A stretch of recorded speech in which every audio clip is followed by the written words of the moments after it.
Bueno, buenas tardes, buenas noches. Arrancamos este último conversatorio en honor a la puntualidad y a los horarios que maneja nuestra conferencista de hoy, María Blanco. Y damos la bienvenida al cuarto y último conversatorio organizado por ASGAPA, en el marco de la 7ª edición de la Noche de Galerías. Las galerías que participan en esta nueva edición son Arte Actual, Artística, Casa Mayor, Del Rey, Hexaedro, Expresiones, Fábrica Galería Club de Arte, Marta Mancini, Arte Latinoamericano, Matices, Multiarte, Pablo Ávila, Arte Contemporáneo, Pequeña Galería, Verónica Torres, Colección de Arte y Viedma Arte. Todas las exhibiciones que estamos presentando en esta 7ª edición de Noche de Galerías estarán disponibles en nuestra página web hasta el 30 de octubre. La 7ª edición de Noche de Galerías cuenta con el auspicio de Banco Sudameris, la Secretaría Nacional de Cultura, la Universidad Politécnica y Artística del Paraguay, UPAP, DHL, Centro Cultural de España Juan de Salazar, así como el aval institucional de la Feria de Arte de Corrientes Arteco, el Instituto Superior de Arte ISA, la Facultad de Arquitectura, Diseño y Arte FADA-UNA, la Federación de Industrias Creativas FIC, la Asociación Internacional de Críticos de Arte AICA, capítulo Paraguay, y la Municipalidad de Asunción. Hoy tenemos el honor y el placer de escuchar a una referente dentro del campo del mercado de arte internacional.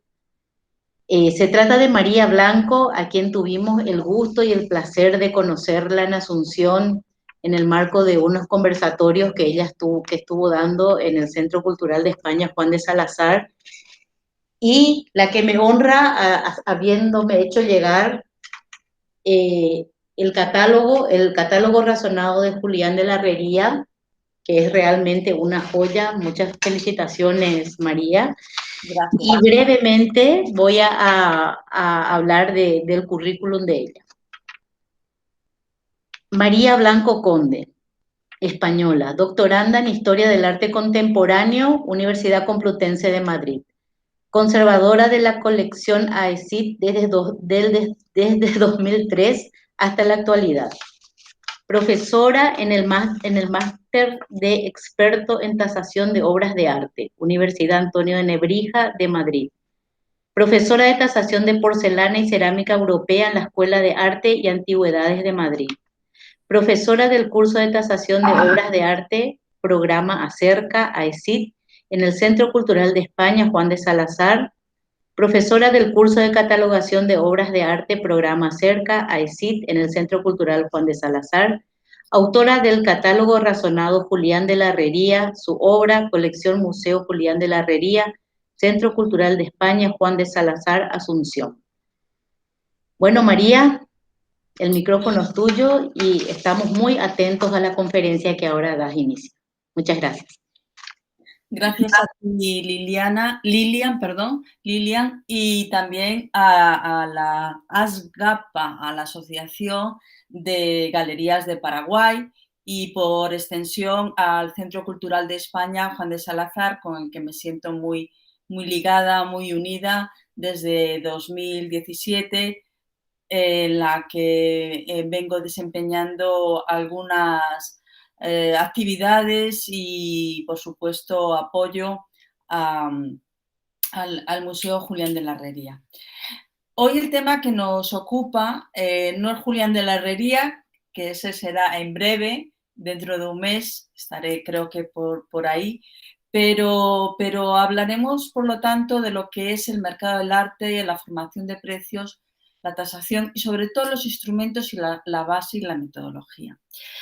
Yo he trabajado en subastas hace tiempo en una de las más importantes de Madrid, y creo que conozco bien ese mundo, y además he realizado innumerables tasaciones para particulares y organismos y entidades. también es parte de mi trabajo tener toda la tasación de las obras, del conjunto de obras de la EFIT.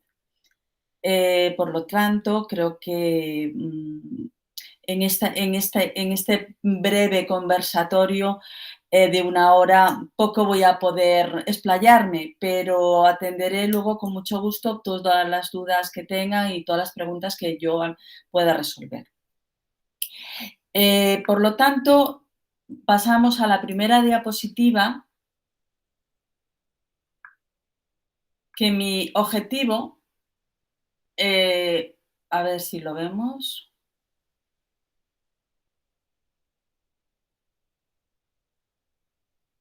Esa sería, la primera es es la presentación de hoy con mi nombre y la fecha de esta última conferencia, la 7ª edición. Y objetivo, pues mi objetivo es introducir al participante que nos acompaña esta tarde en los aspectos esenciales de la tasación de las obras de arte y antigüedades, desde las distintas áreas de la catalogación de las piezas. Es decir, aquí siempre vamos a tener muy en cuenta tenemos que observar cuáles son sus materiales, saber, conocer todas las técnicas, los sistemas de marcaje, en el caso, por ejemplo, de artes decorativas, de firmas, por supuesto, la tipología que se refiere a las formas de las piezas, etcétera. Entonces, el tasador tiene que ser, aparte de un experto, un gran observador de lo que tiene entre sus manos. Y por eso, bueno, esta diapositiva viene un poco a marcar el inicio de esta charla. En cualquier caso, una obra de arte que tengamos que tasar, solo se tasa lo que es la obra en sí. Nunca se tasa, no se tiene en cuenta el marco, a no ser que se trate de una obra del siglo XV y que el marco corresponda a la época. Pero por lo general, no se tiene en cuenta a la hora de tasar el marco. Siguiente diapositiva. Entonces, tasación, mercado del arte. Ambos conceptos están muy unidos. Es decir, ¿qué panorama nos encontramos ahora mismo en el mercado? Bueno, los últimos datos que he podido recoger es que las subastas de arte han generado casi 7.000 millones de dólares en el primer semestre del 2021. No está mal.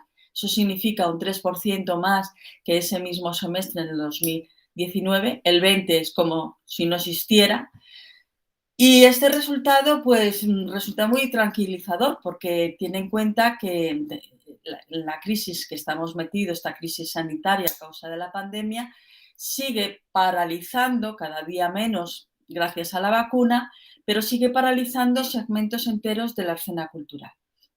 Eso lo vivimos, lo pueden vivir en Paraguay, pero también lo vivimos en España, en que ahora esa apertura es cada vez mayor, se están inaugurando exposiciones. La más importante en este momento en Madrid es una del Museo Thyssen dedicada a Magritte, ¿no?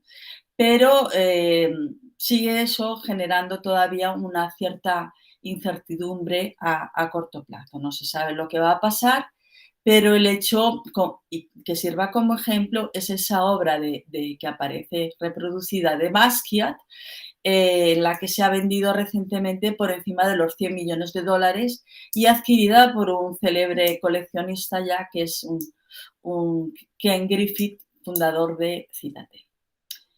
En la siguiente diapositiva la he recogido hoy porque me ha parecido muy curioso. Tenemos en España lo que ha estado sonando relacionado con la tasación, con las subastas, con el mercado del arte, durante toda la primavera fue, que no sé si ha llegado al caso a Paraguay, fue el caso de que en Ansorena se iba a subastar una obra que en principio aparecía como atribuida a escuela italiana del siglo XVII, pero que sin embargo pronto despertó todas las sospechas de que el cuadro era mejor de lo que se iba a vender. Me estoy refiriendo a una obra de Caravaggio.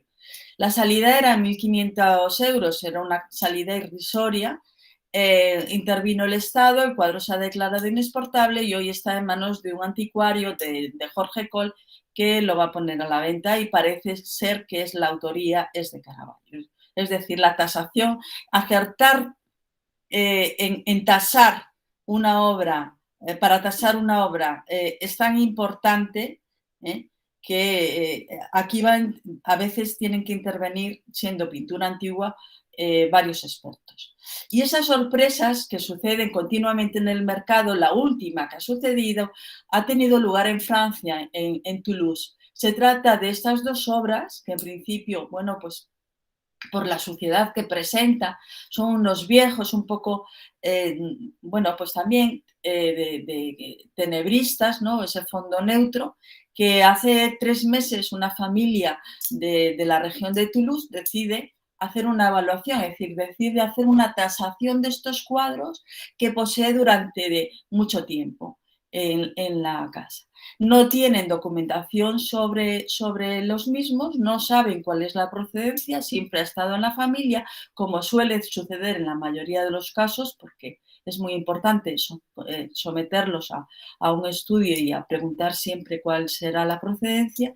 Y lo que normalmente, bueno, lo que la sala a la que consultan les dice es que una primera estimación será de unos 2.000, 3.000 euros por esta pareja de lienzos.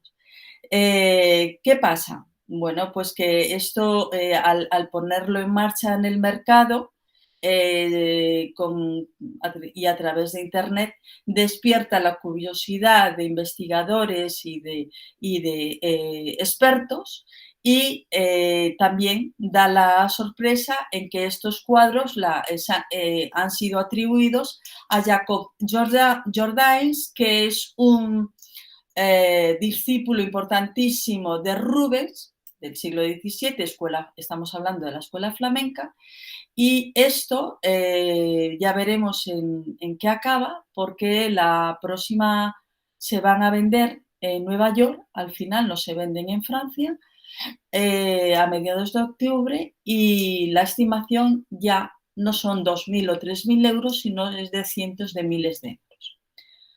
Así que esto lo pongo un poco como ejemplo para que vean las vueltas que dan los cuadros y el resultado a veces de las tasaciones, que pueden parecer muy simples, pero que sucede en sorpresas de vez en cuando. Muy agradables o a veces también verdaderos dolores de cabeza para los propietarios. Bien. Para el que no es, bueno, pues una persona que no conoce este mundo, quiero empezar con una definición, con la definición de perito. Es una palabra que viene de latín, de peritus, conocedor. El diccionario de la Real Academia Española de la lengua, lo define como el entendido, experimentado, hábil, práctica en una ciencia o arte. Y es una persona que, poseyendo eso ya de entrada, determinados conocimientos científicos, artísticos, técnicos o prácticos, pues va a informar bajo juramento pues todo lo que se relaciona con respecto a esa obra, porque hay dos maneras de actuar como perito. Puede ser para particulares, para instituciones, pero también luego está la figura del perito judicial, de que hay una bolsa a la cual uno se puede apuntar en España y un juez te puede llamar para actuar en el caso de un litigio. Y una de las labores del perito principales pues, es la valoración de obras de arte. Es decir, va a tener que analizar, lo primero, si estamos hablando de una obra auténtica, porque eso es otra conferencia aparte. O sea, todo el tema de las falsificaciones que hay en el mercado realmente, que hay muchísimas. Y otra es saber la estimación de su precio en el mercado. Pero desde luego no se puede tasar lo que no se conoce. Es decir, tenemos muy bien que saber primero lo que tenemos en nuestras manos para llegar a una conclusión y poder tasarla.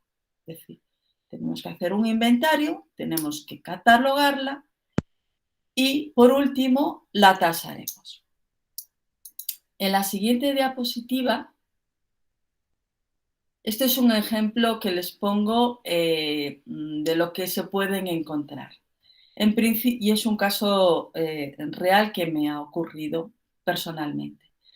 Es decir, en casa de un propietario que tiene un conjunto de obras magníficas, una magnífica colección de arte, en la que algunas están declaradas BIC, es decir, un bien de interés cultural.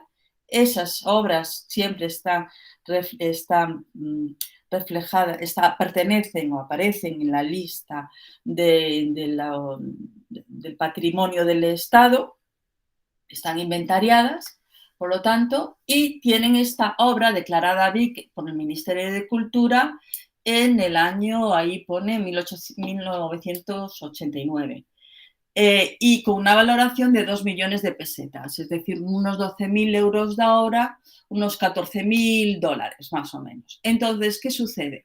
A la hora de tasar esta obra, que cuenta con toda esta documentación, en la que además sabemos que la procedencia, el propietario la había comprado en Christie's en el año 74, y que es lo que hacemos constar.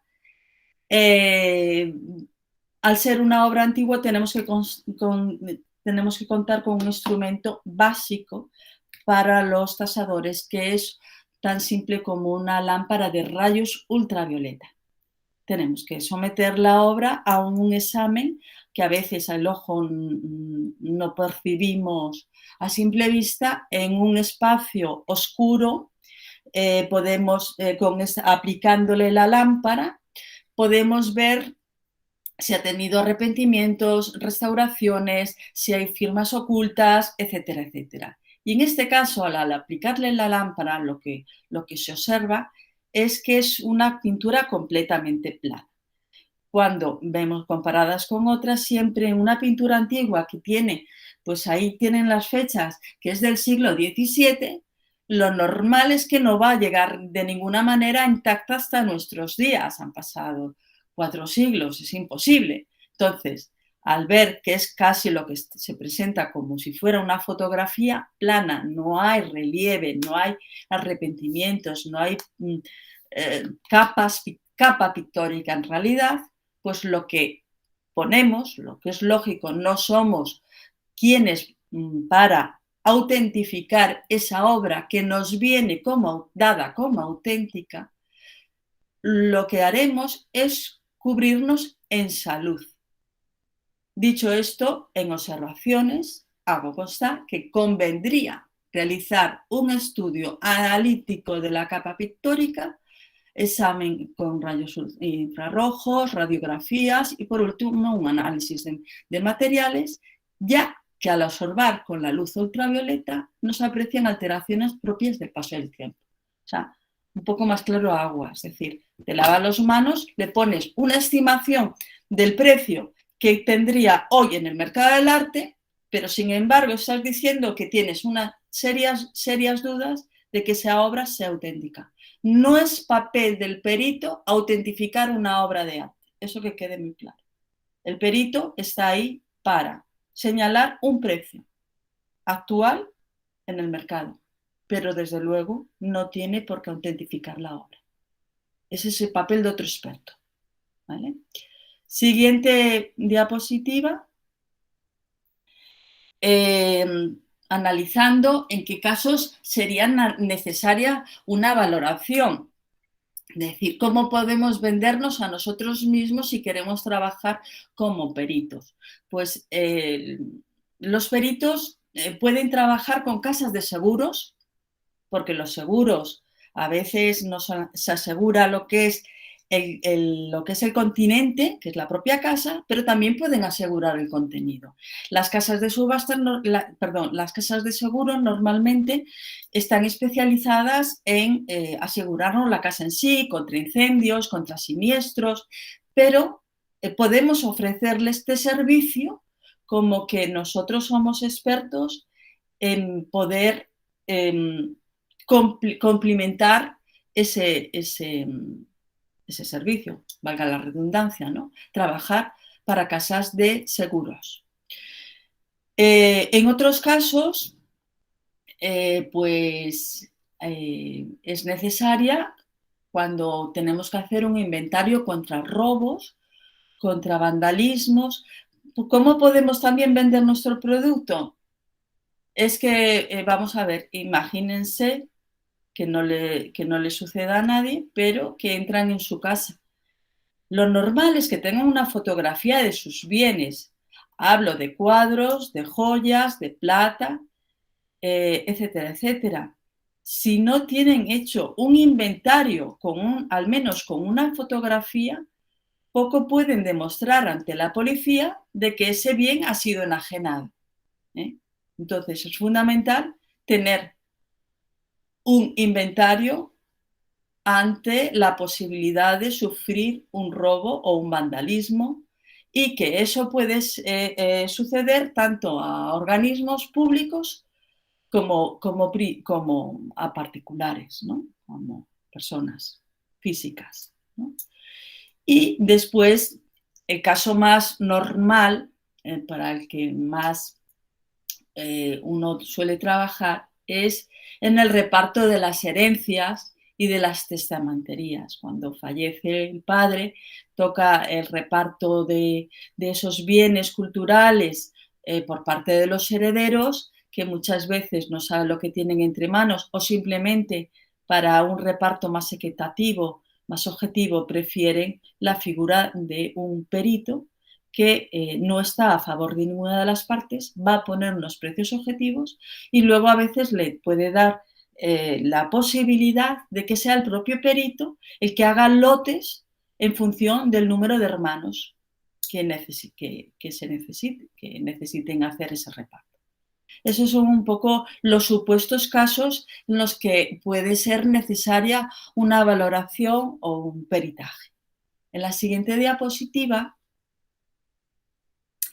vuelve a existir esa actuación del perito de obras de arte. Es decir, las situaciones pueden ser muy distintas.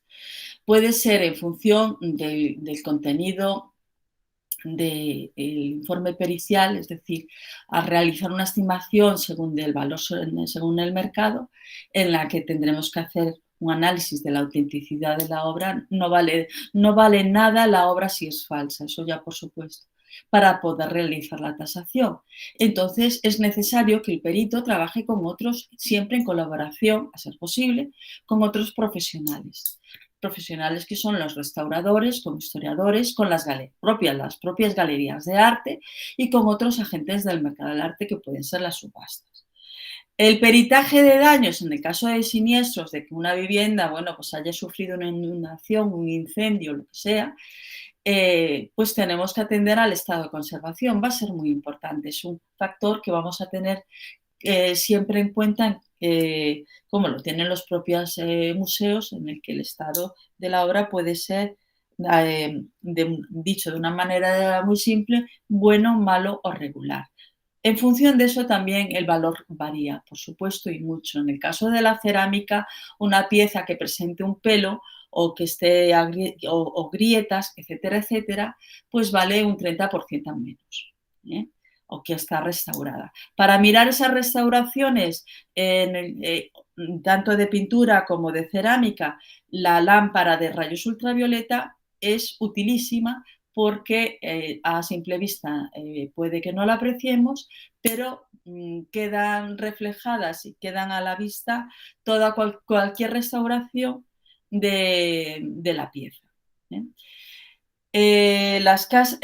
Seguros de las obras de arte, es decir, daños, contra incendios, contra el robo, el transporte, y el seguro clavo a clavo. Aquí hablamos sobre todo, este término lo conocen más los prestamistas de colecciones de arte a exposiciones temporales, o las propias galerías cuando se llevan a ferias piezas que pagan un seguro y que ese seguro clavo a clavo, es decir, clavo desde que se descuelga hasta que se cuelga. En todo momento la obra está asegurada por un precio.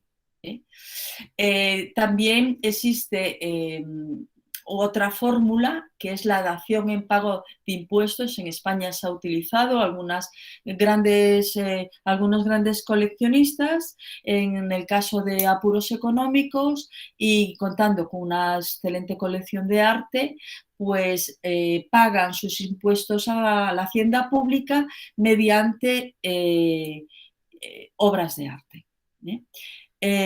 Pueden también suceder que se quieran hacer aportaciones a organizaciones con o sin ánimo de lucro y también hacer una valoración de obras de arte para solicitar permisos de exportación. En el caso de España la ley es muy clara y dice que cualquier bien con más de 100 años de antigüedad no se puede sacar del país sin el previo permiso. Criterios básicos en esta actuación.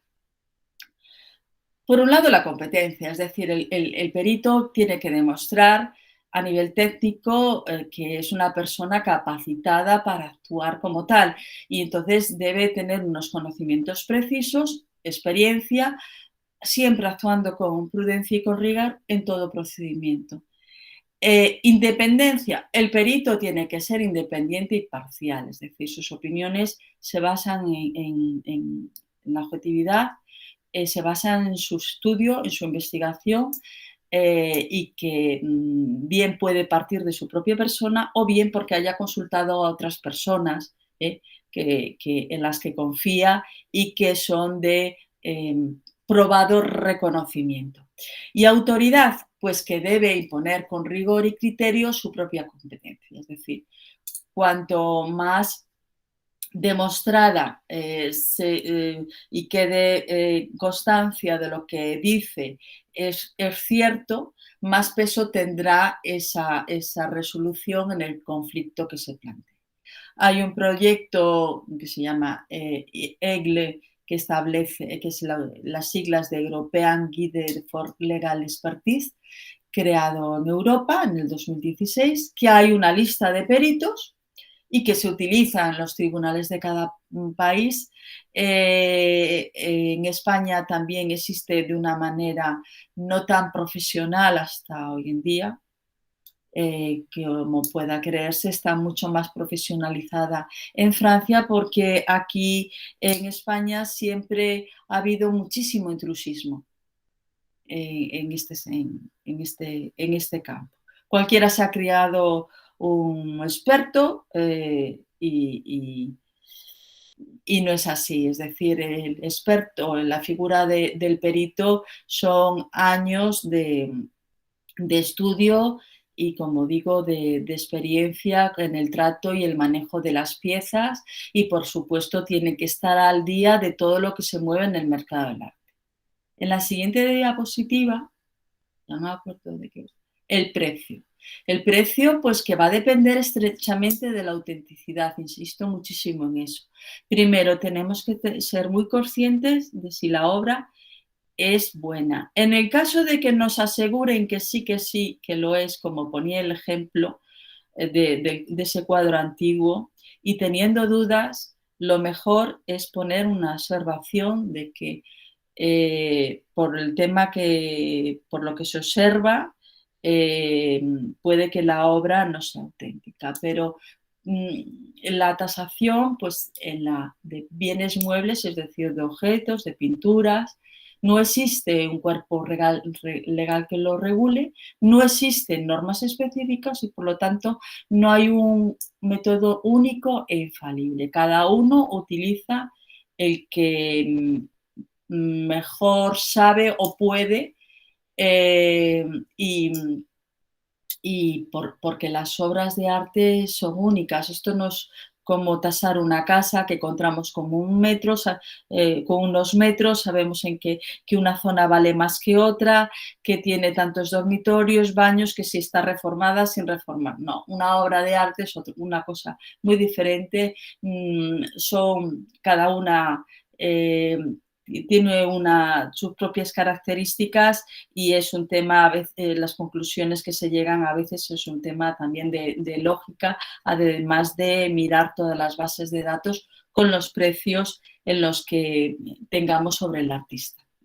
Hay una tasación que se llama sintética de comparación, que se trata de estimar pues, el valor del mercado en función de los precios obtenidos con otras obras similares. Es el más antiguo y el más utilizado.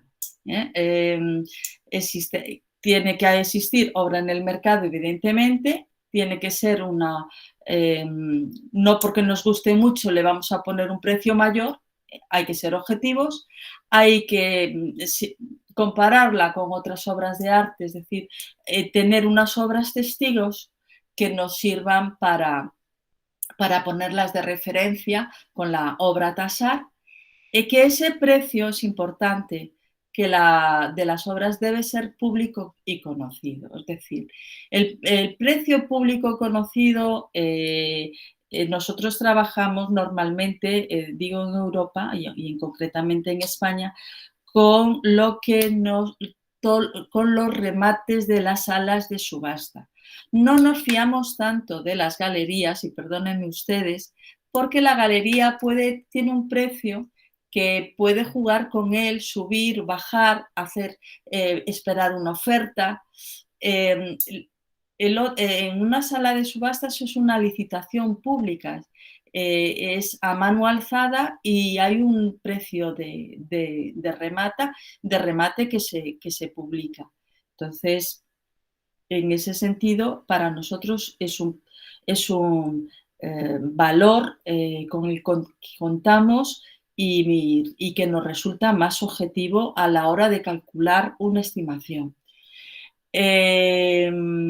Después, excepcionalmente, se pueden utilizar obras de otros autores siempre que entre ambos existan importantes similitudes. Es decir, cito este caso porque es el que a mí me pasó cuando vine en el 2017 a tasar la colección de Julián de la Herrería. No existen en subasta obras de Julián de la Herrería. Sin conocer lo que hay en las galerías paraguayas, que puede haber obras suyas, no demasiadas, porque están sobre todo en manos privadas, fue un caso complicado y que yo pude, digamos, salvar comparándola con otro artista español con una obra similar y que sin embargo estaba en el mercado. Fue mi manera de salir al paso en ese caso para hacer la tasación. En la siguiente diapositiva es la más utilizada, es sencillo. Dice que aquí hay un libro que está tomado esto, que es una tesis doctoral publicada por un compañero que también es profesor en el máster de la Universidad de Nebrija, Luciano Delgado, que se titula el libro El peritaje de obras de arte. En esta tesis doctoral que se publicó en el 2019, pues dice que esta forma del leal saber o entender es un método sencillo que ha caído en desuso y que es subjetivo. Bueno, no es tan subjetivo y no ha caído en desuso, a mi modo de ver, porque está, como pone ahí, generalmente es utilizado por los profesionales que se dedican con frecuencia a la tasación, debido al gran número que están acostumbrados de obras a tasar. Lo que formula son temas matemáticos para llegar a poder tasar. La siguiente, porque esto lo vamos a ver después, la responsabilidad. ¿Qué responsabilidad tiene un perito de obras de arte? Bueno, en España, desde luego, hay una falta de regularización de la responsabilidad civil. Es decir, una persona que trabaja como perito debe tener un seguro de responsabilidad civil. Lo aconsejo. ¿Por qué? Por la sencilla razón de que vas a trabajar con el manejo de unas piezas, que nadie se libra de que puedas tener un accidente al descolgar un cuadro, y más vale tener un seguro que te cubra en el caso de que tengas ese percance. Sotheby's, en sus condiciones generales, otorga al comprador de una pieza un periodo de garantía de 5 años desde la fecha de venta. Es decir, de alguna manera eso no lo hace el resto de las salas, que te dice que todo lo que vende es auténtico. Y si no lo es, te devuelven el dinero. Las casas de subastas actúan como intermediarios, es decir, no se hacen responsables, tienen muchísima letra pequeña al final de sus catálogos en esa exactitud de las informaciones acerca del autor, del origen, de la fecha, de la procedencia y del tal esto. Es decir, es un intermediario entre el vendedor y el comprador. Ahora bien, se lleva del precio de remate un tanto una comisión y unos impuestos que cobran tanto de la persona que vende como de la persona que compra. Y siempre se intentan escaquearse al final de lo que pueda fallar en el caso de la catalogación. Este señor, este ruso, Dmitry Riboloyev, o algo así, ha presentado una demanda a Sotheby's en la que reclama 350 millones de euros por haber inflado precios, lo están leyendo ahí supongo, de 12 obras de arte junto a un marchante suizo que se llama Yves Bouvier, que le proveyó de cuadros y esculturas desde el 2003 hasta el 2014. Entonces aduce que esas acciones cayeron un 6% tras la demanda y que Sotheby's es fraude en la historia del arte, mayor participación. Entonces, este señor es uno de los que compró en el 2013 la obra religiosa tan polémica de Salvator Mundi, que aparece ahora que no es de Leonardo da Vinci, por 110 millones, cuando la vende en 2017 y se vende en algo así como en 500 millones, creo recordar, y que hasta hoy es la obra de arte más cara que se ha vendido. En la siguiente diapositiva voy a centrarme un poco más en el precio de el precio de una obra depende de varios factores que tienen que tener en cuenta siempre a la hora de trabajar como tasador. Es decir, vamos a tener en cuenta, por supuesto, la autoría, la calidad técnica de la obra, el estado de conservación, que ya he insistido, el tamaño, que no es de muy definitivo, pero es importante, por supuesto. Los materiales empleados, no vale normalmente lo mismo un dibujo que un óleo. La época o etapa del artista, no todas cotizan lo mismo, a veces valen más primeras etapas que últimas. Pensemos, un cuadro de primera etapa de un Picasso del periodo azul o rosa comparado con una de los primeros años 70, al final de su vida, no tiene nada que ver. La temática no vale lo mismo un retrato que un bodegón, que un paisaje, y por no decir nada ya, obra religiosa. Si está firmada o no, eso es importante, ¿eh? Y si tiene dedicatorias, normalmente si tiene dedicatorias, que nos sirven muchas veces para autentificar la obra como elemento, pero si está dedicada a veces es un elemento en contra de la propia obra, puesto quien la va a adquirir cuando pasa al siguiente propietario, tampoco le haga mucha gracia que ponga dedicado a mi amiga Lola. Entonces, eso a veces dificulta. Ayuda a la hora de demostrar que esa obra tiene una firma autógrafa y tiene una dedicatoria del artista, pero a la hora luego de venderla y de tasarla, puede presentar esa dificultad.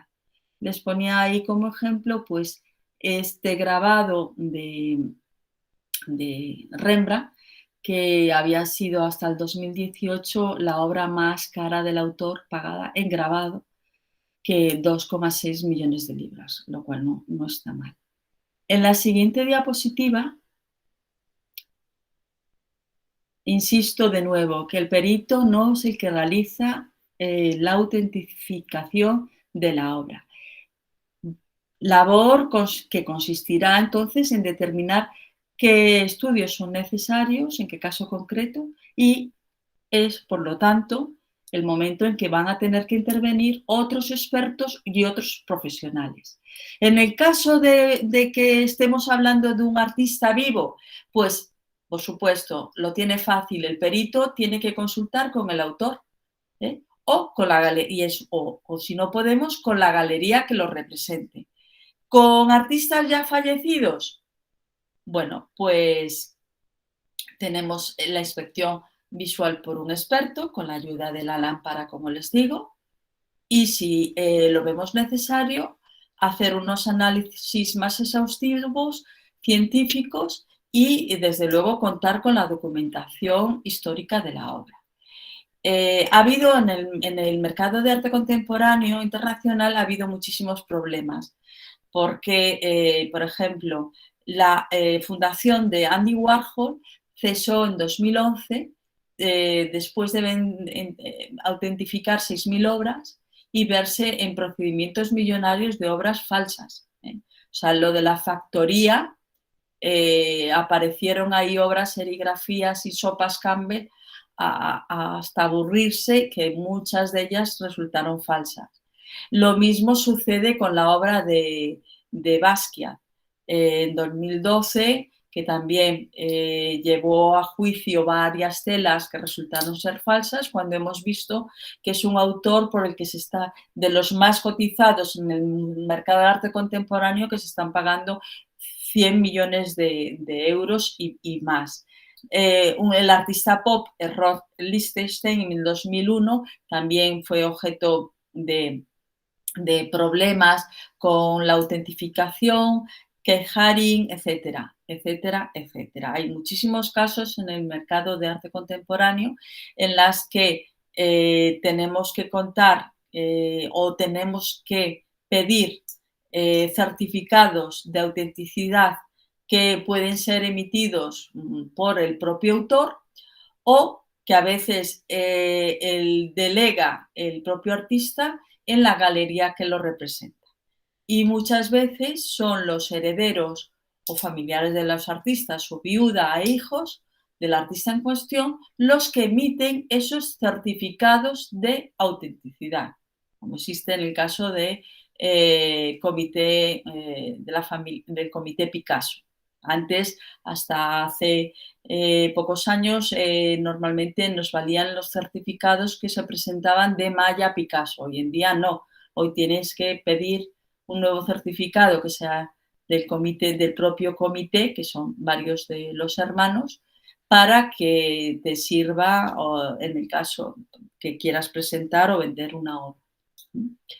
En la siguiente diapositiva es muy importante contar con documentación, es decir, según la Real Academia Española de la Lengua, documentar tenemos que probar, tenemos que justificar esta verdad que intentamos transmitir y poner un precio con documentos. Entonces tenemos que analizar las marcas, las inscripciones, las etiquetas, los sellos, son siempre de gran valor a la hora de demostrar su autenticidad. Suelen aparecer en la parte posterior, es decir, cuando vamos a una casa y tenemos que tasar la pintura, me da igual que sea antigua o moderna, lo que hay que hacer es colgar la obra. La obra primero para mirar lo que tiene en ese bastidor. Y lo que tiene en ese bastidor muchas veces son sellos de galerías, sellos, etiquetas adhesivas de que han participado en exposiciones, de antiguas procedencias de salas de subasta, que todavía la conservan, que nunca se deben eliminar y que se tienen que tener en cuenta y se tienen que reflejar en esa ficha que tengamos que acompaña a la tasación.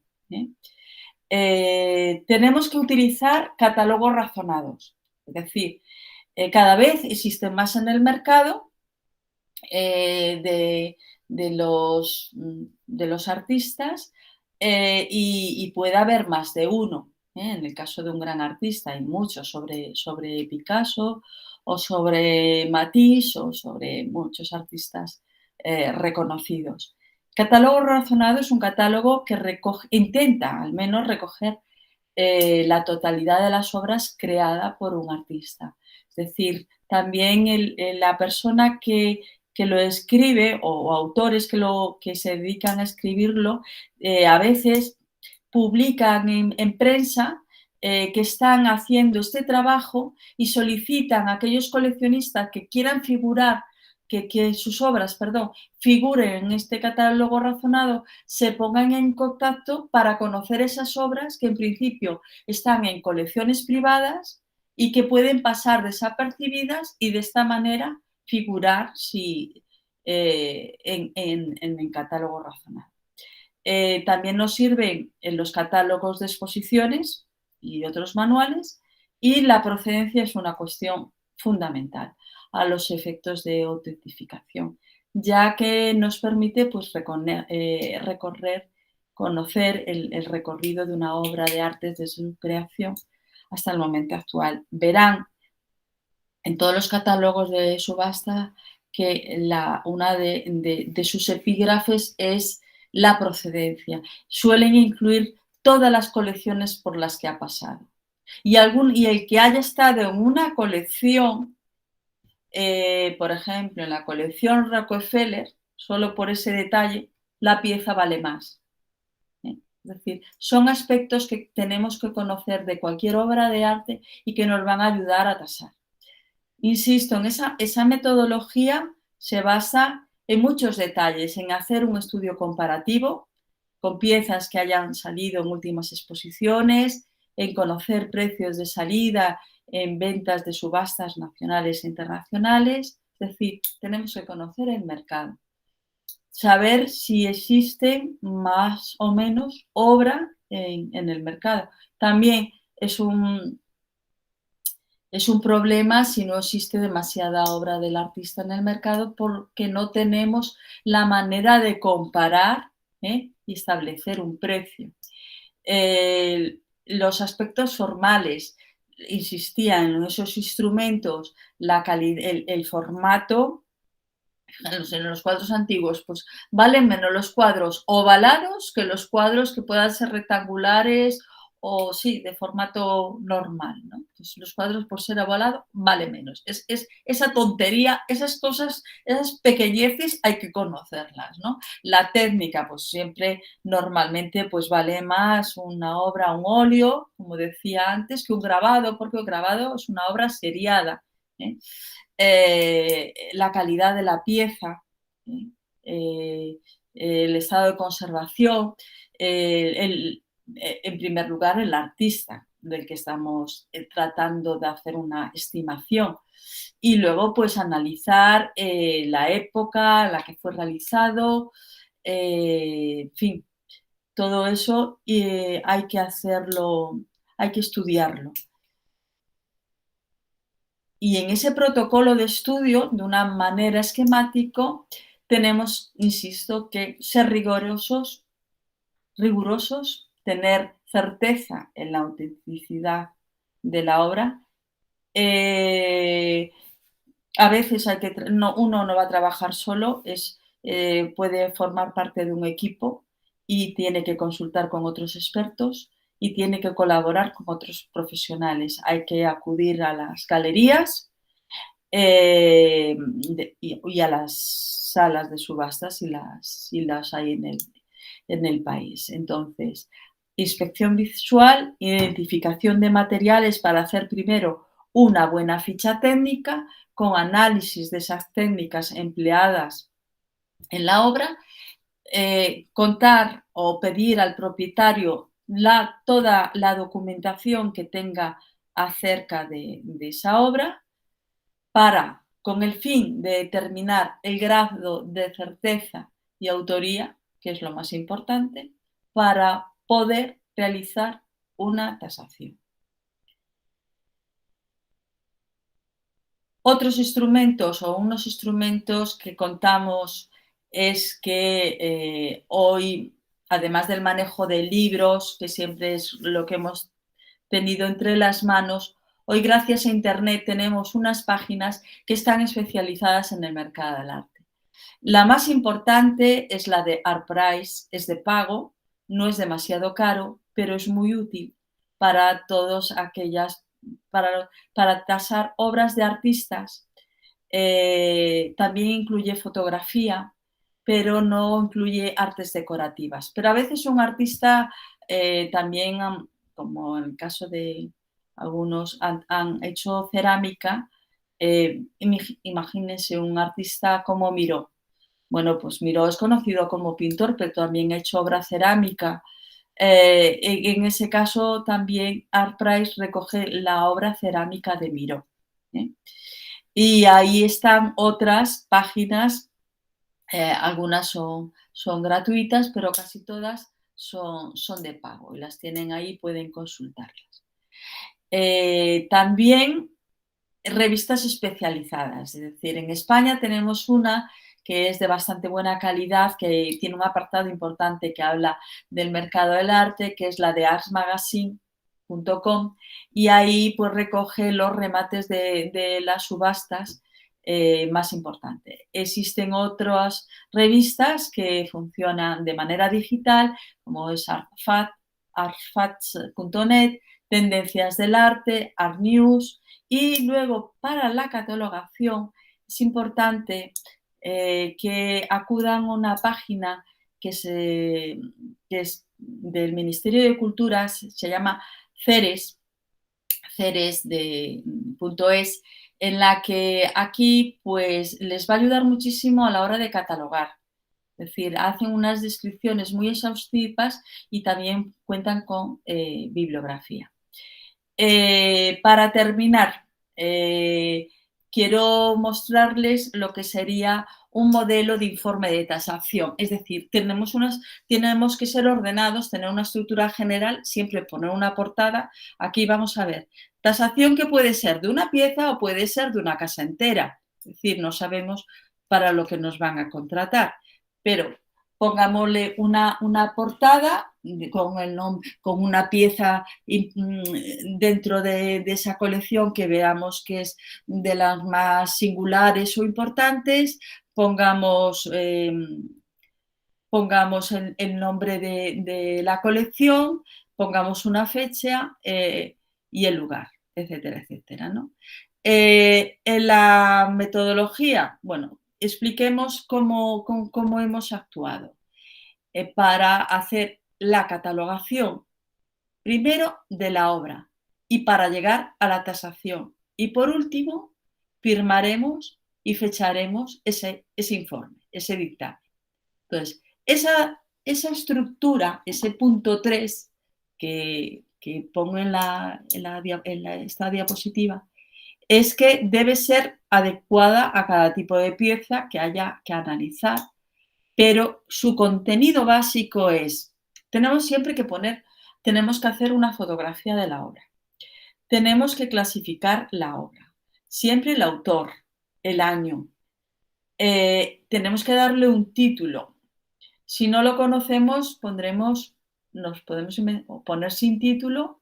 El título muchas veces aparece escrito detrás del bastidor o en la trasera de la obra.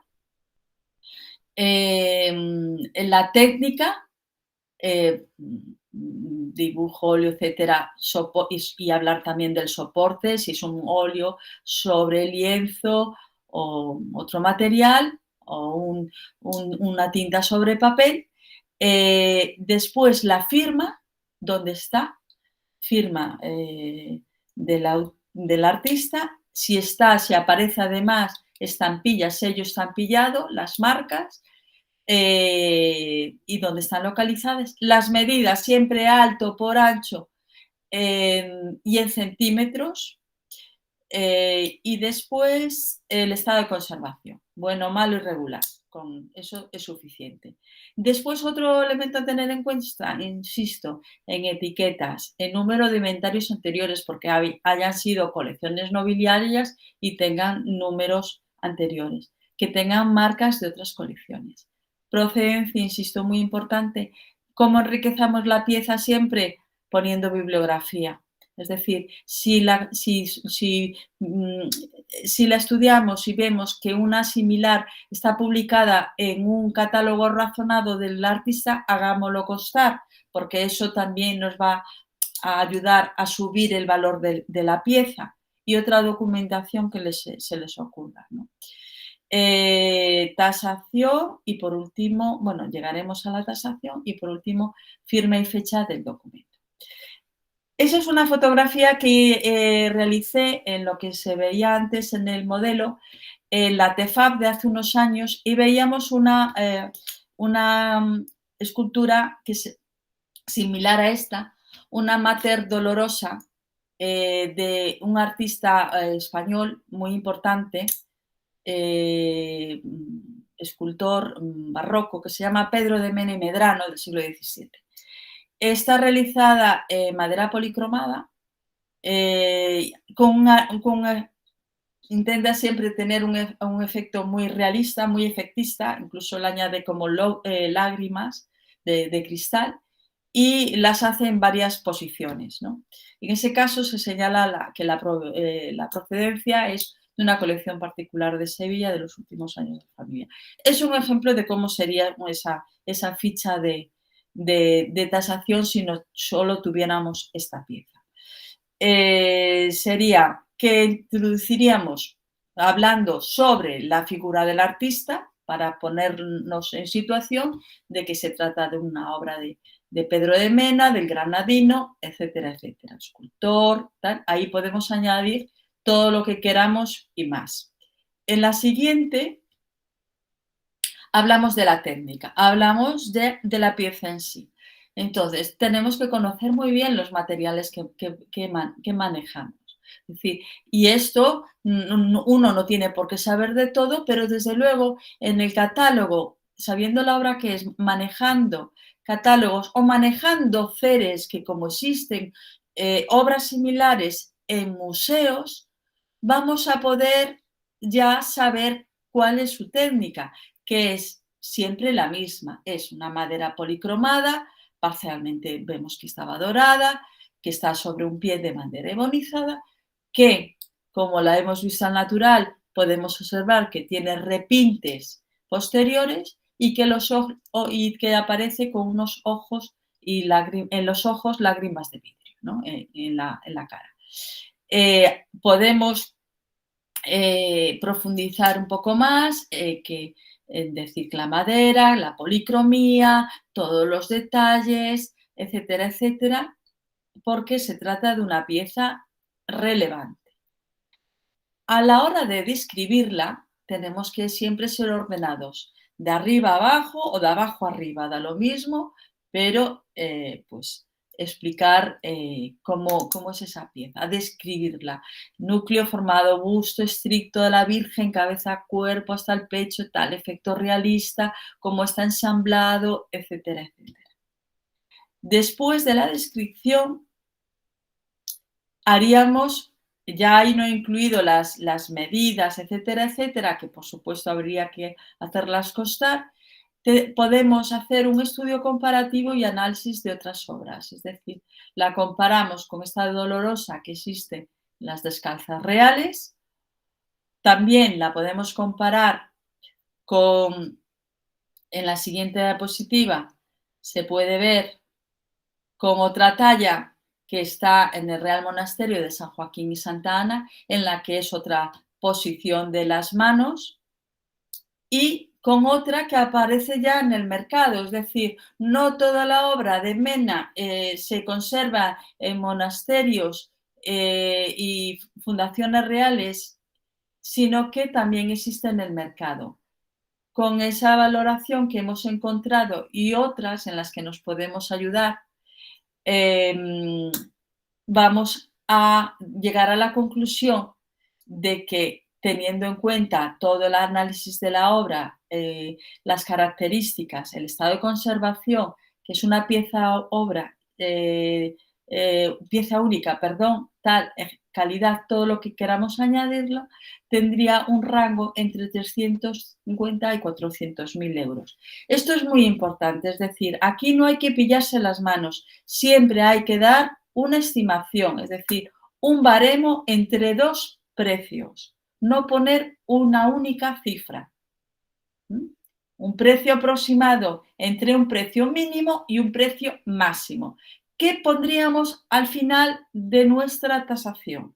En el caso de España, que algo dice la ley, su ley de patrimonio, que pueden aplicar para el caso de Paraguay, que con arreglo a lo dispuesto a la ley, prometemos que hemos dicho la verdad y que hemos actuado con la mayor objetividad posible, habiendo tomado en consideración tanto lo que pudiera favorecer como lo que fuera susceptible de causar perjuicio a cualquiera de las partes. Es decir, asimismo, estás declarando que las sanciones penales que hay en el ordenamiento jurídico que prevé si incluyere mi deber como perito. Las estimaciones de todas las obras, y esto es importante que lo anoten en el caso de dedicarse a ello, son orientativas. Es decir, nos estamos basando en bases de datos como la de ArtPrice o en precios que nos dan en galerías, para que esto es una ley de una oferta y una demanda en que los precios pueden variar y en ningún caso son fijos, y que además establecemos que tienen una validez de 2 años. Es decir, con la que está cayendo, el mercado ha variado drásticamente con el tema de la pandemia. En el caso de España, las salas de subastas han tenido que reinventarse, hacerse online, y hay muchísima más oferta que demanda, pues las necesidades son otras.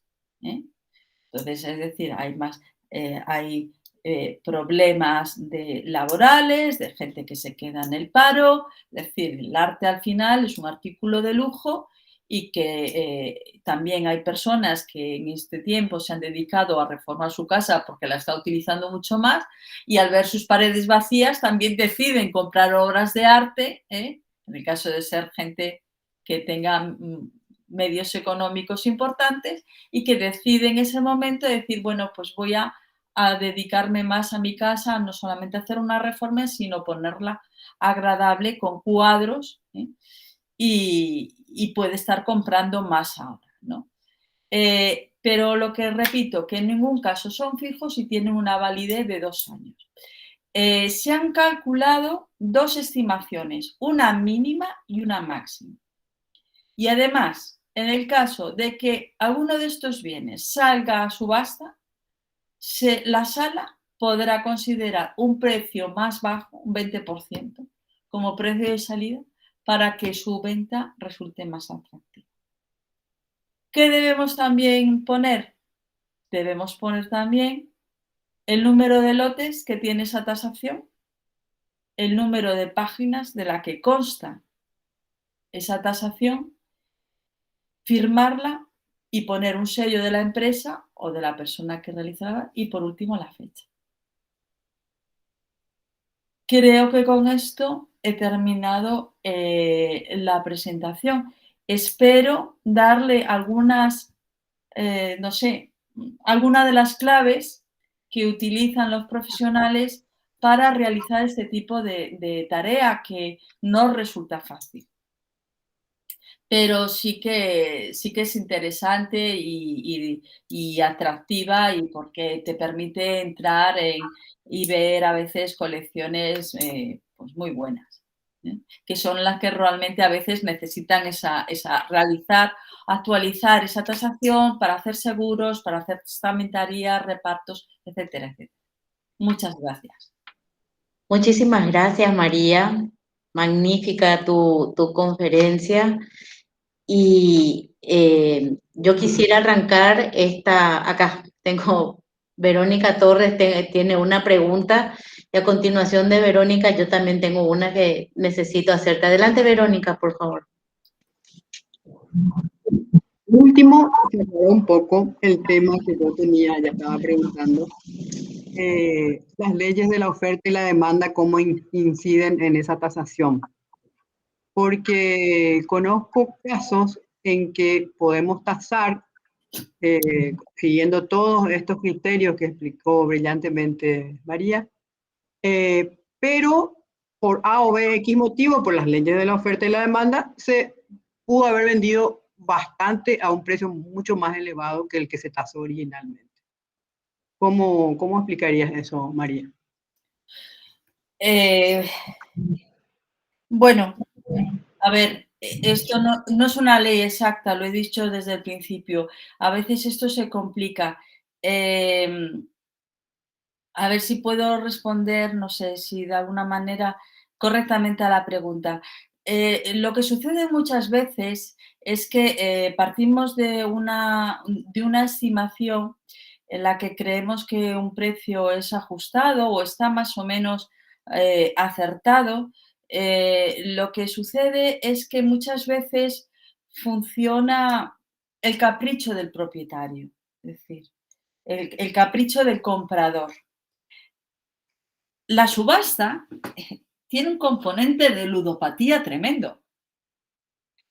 Muchas veces los propios compradores se fijan un precio en sus catálogos del cual no quieren pasar, porque el uno más, una más, una más, puede llegar la cosa muy lejos. Es decir, son precios, se ponen precios de salida lo que va a arrancar normalmente esa pieza, muy atractivos. Eso es con lo que engancha. Es decir, si tú sabes que un cuadro de fulanito de tal vale 10, porque lo has visto en una galería a 10 y sale en sala de subasta a 2, dice, bueno, pues me voy a comprar a la sala de subastas. ¿Qué sucede? Que como tú, lo piensan varios. Y entonces estás pujando tú, pero hay otros más.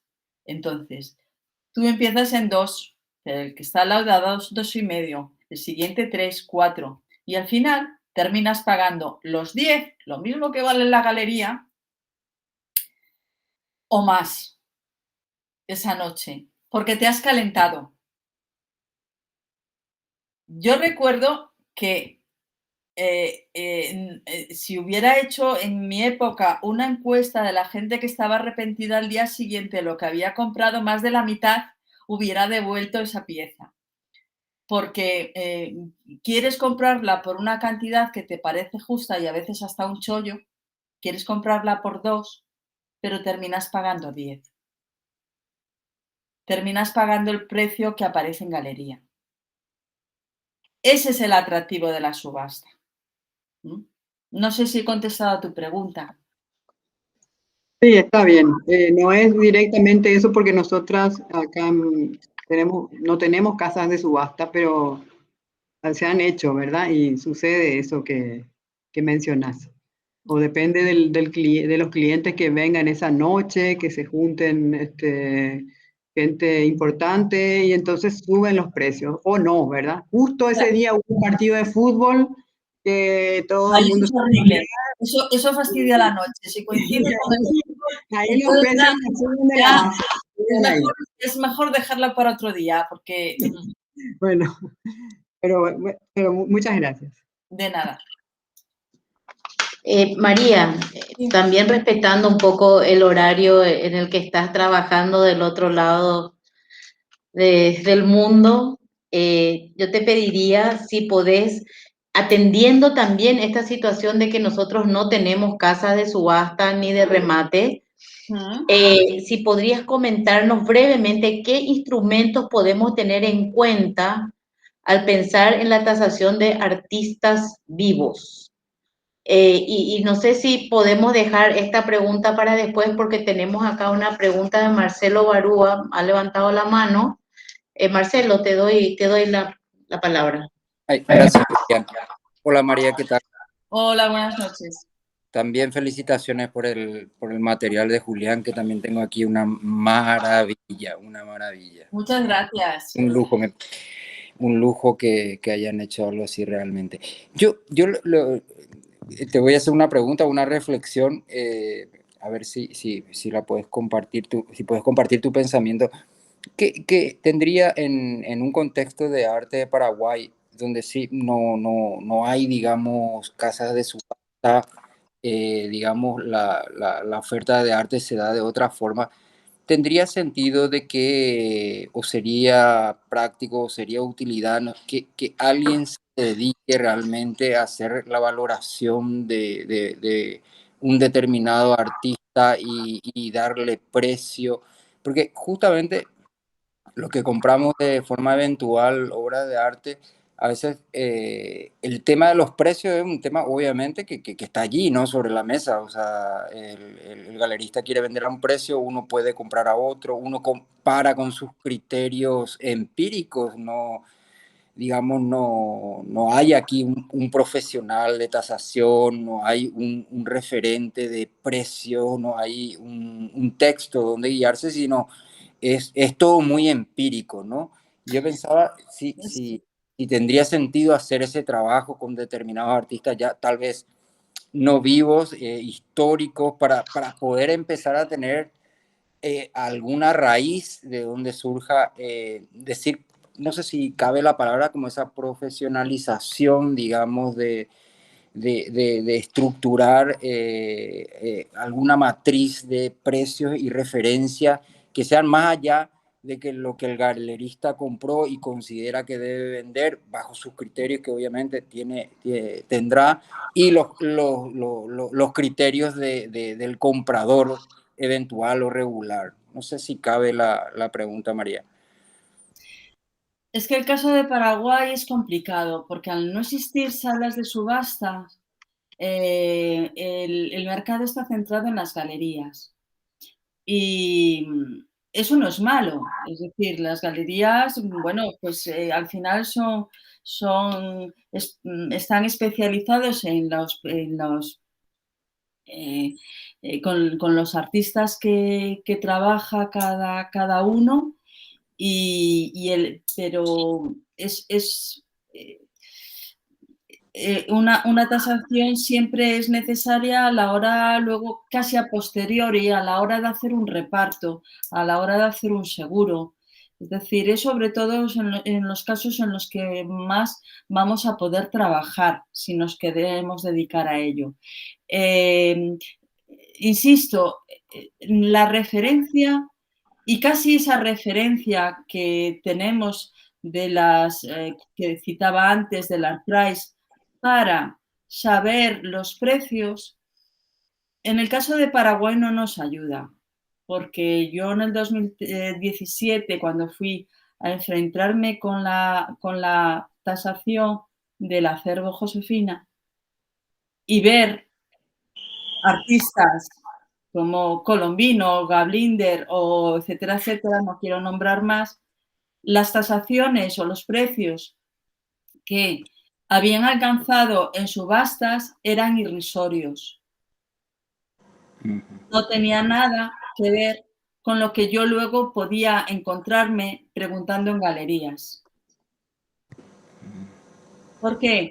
Porque el mercado, es decir, y sucede en todos los mercados, es decir, uno compra lo que conoce. No solo lo que conoce, casi en España podríamos hablar de regionalismos. Un gallego compra pintura gallega, un madrileño compra de todo, o un catalán compra pintura catalana. Ahí a lo mejor el paraguayo compra pintura no azucena, no se va a comprar pintura de Encarnación, por ejemplo, de un artista de Encarnación, no lo sé. En España funcionan los regionalismos y compras lo que se conoce, lo que conoces, ¿no? Y fuera de nuestras fronteras y teniendo una gran riqueza patrimonial, cuando vas a una sala, cuando vas a la TEFAF, que es la mejor feria del mundo del arte, que se celebra en Maastricht, en Holanda, todos los años en el mes de marzo, y quieres ver lo que hay de pintura española, realmente conocen 3. Conocen a Barceló, conocen a Picasso, por supuesto, a Miró y como mucho a Tapies.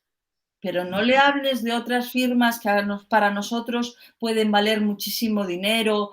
No sé, hablo de pues ahora ya no vale tanto, un Benjamín Palencia, un Ortega Muñoz. Eso ni lo conocen, ni se sabe ni se le espera. O sea, nada. Es decir, tenemos en este caso que estudiar el mercado interno y manejarnos como podamos en él. No podemos hacer mucho más. Ok. Gracias, María. Muchas gracias. De nada. Verónica, ¿de vuelta levantaste la mano o es de la vez anterior?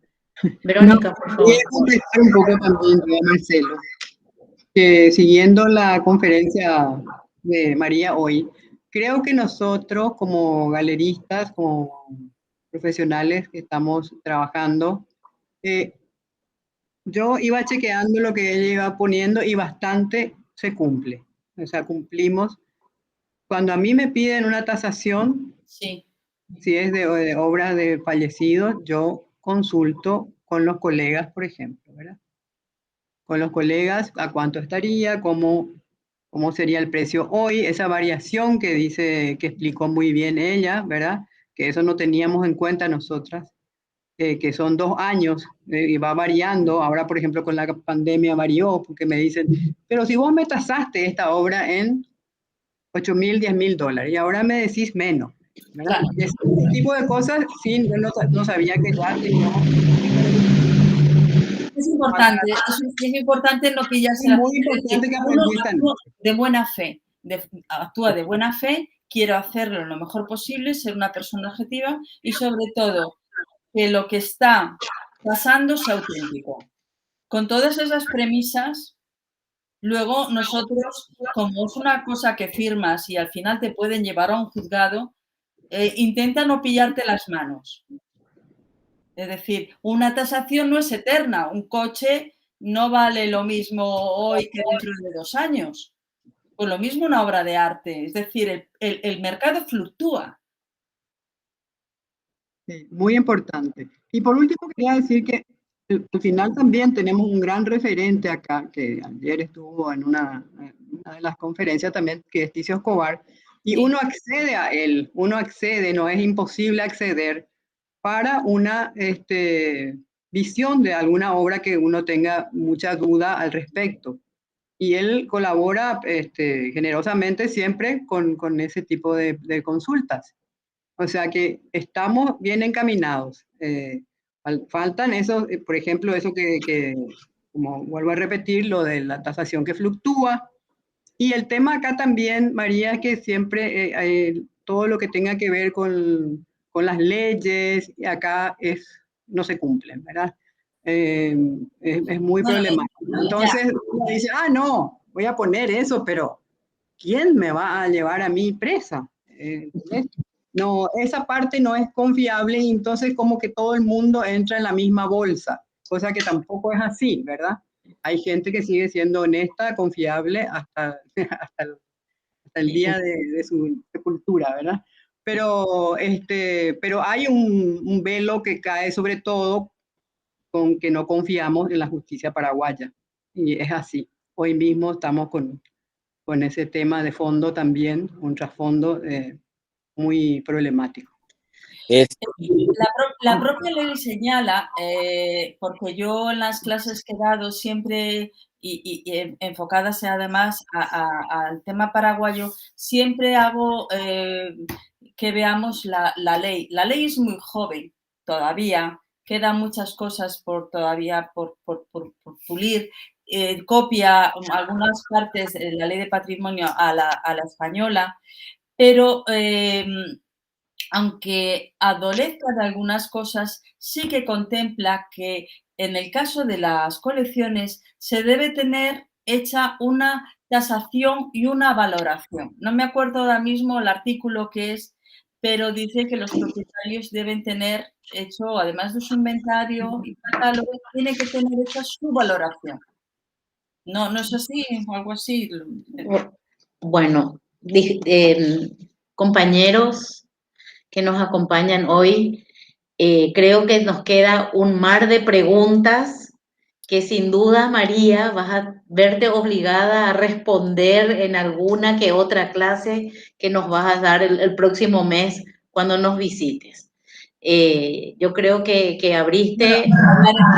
Bueno, hablaré de jardín de la herrería, pero bueno, ya iré para ese tema, pero siempre a su disposición. Estoy honradísima y encantada de que me hayan invitado a esta edición a colaborar, y en la medida que pueda, pues siempre estaré ahí apoyando a su mercado del arte, que para mí es muy interesante y que bueno, pues que aprecio enormemente a su gente. Bueno, muchísimas gracias. Realmente los agradecidos y los beneficiados somos nosotros y te esperamos el próximo mes y vamos a asistir. Por favor, estamos ya pendientes de esa sorpresa que nos anunciaste al inicio del conversatorio y estamos muy atentos. De esta manera, agradeciendo la presencia de María Blanco, que está madrugando gracias a esta solicitud que hizo ASGAPA, nosotros vamos cerrando esta primera etapa de Noche de Galerías con el cuarto conversatorio y agradecemos a todas las personas que nos acompañaron y muy especialmente a vos, María. Muchísimas gracias y buenas noches para todos. Gracias a ustedes por su compañía y agradezco de nuevo la invitación. O sea que nos vemos pronto. Nos vemos pronto, María. Muchas gracias. Gracias a todos. Hasta mañana. Hasta luego. Adiós.